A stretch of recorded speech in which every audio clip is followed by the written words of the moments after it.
this is the process of making the Moore's traditional sweet potato pie. This sweet potato pie recipe has been passed down from my grandmother to my mother and down to me, so a few generations. So I've been making these pies for over 25 years.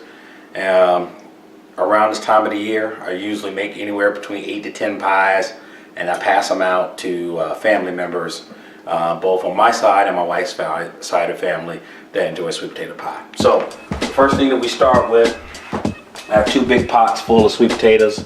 I let them boil for a good while, low temperature. And the first thing that we need to do is kind of drain the water off of the sweet potatoes, the hot water.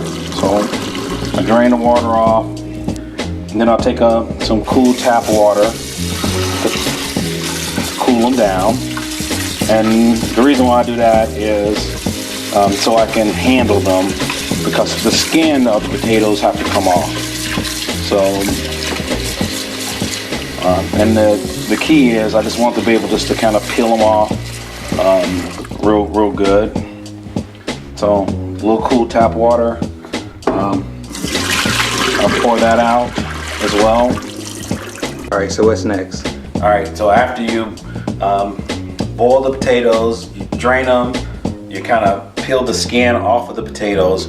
The next step is, I'll put them into a mixing bowl. And then normally what I do before I start using the blender or the mixer is to kind of break up the potato a little bit. Pieces. It just makes it easier to use the mixer with.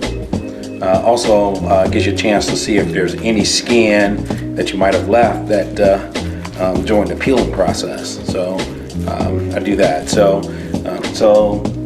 the first thing that I normally do is I stick a stick of butter. So we're going to use a whole stick of butter, not margarine, real butter. So you stick of butter, and then the next step is we're going to use evaporated canned milk. So the reason why we're not using real milk in this recipe is because it says to shake it well, so you should do that.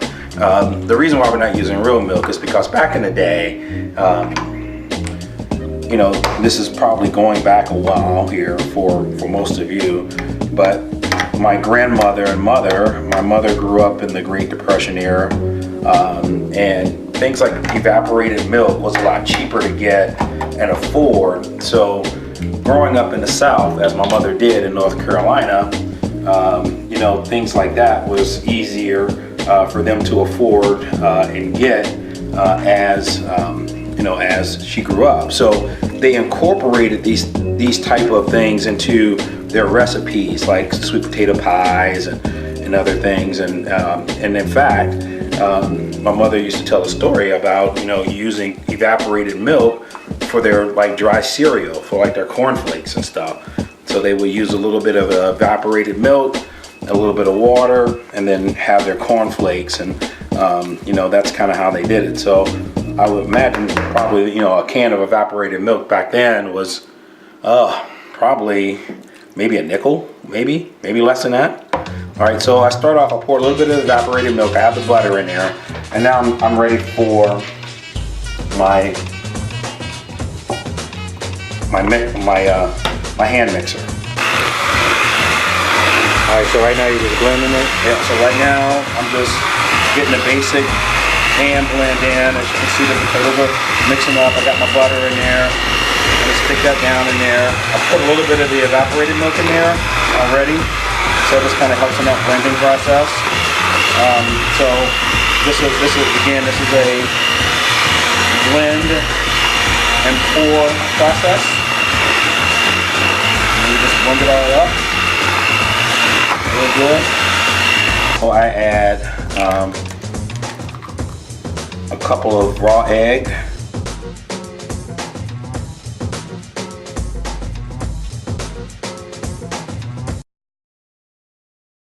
All right, so the next step is we start adding the sugar. So I add a good portion of sugar here to the process. Again, I'm hand mixing the sugar in, pouring still with a little bit more of the evaporated milk to kind of get everything all mixed up. Make it nice and good. So this batter here will probably make about 3 pies.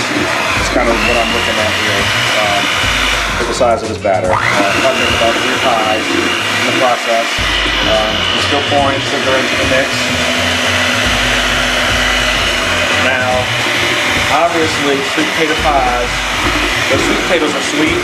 The sugar just gives it a little extra kick. I think one of the things that my pies are known for is how rich they are.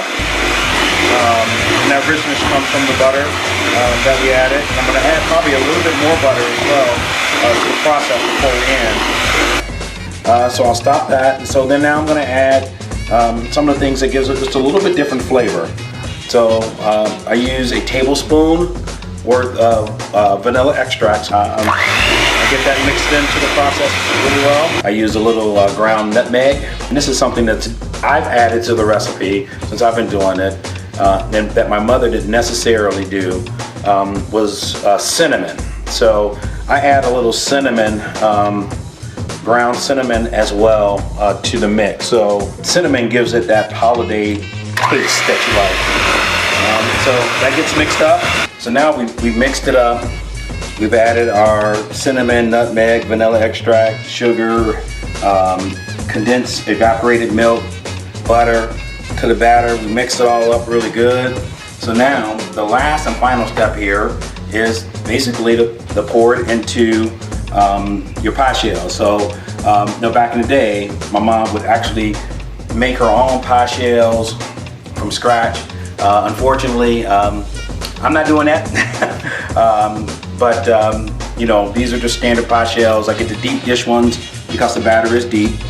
The final step is to actually pour the batter into the pie shell.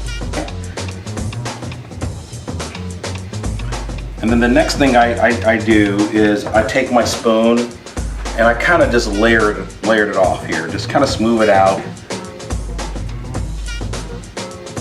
Oven's preheated to 350 degrees. Slide the pies in the oven, and the pies are going to cook there for about a few hours, and voila, sweet potato pie.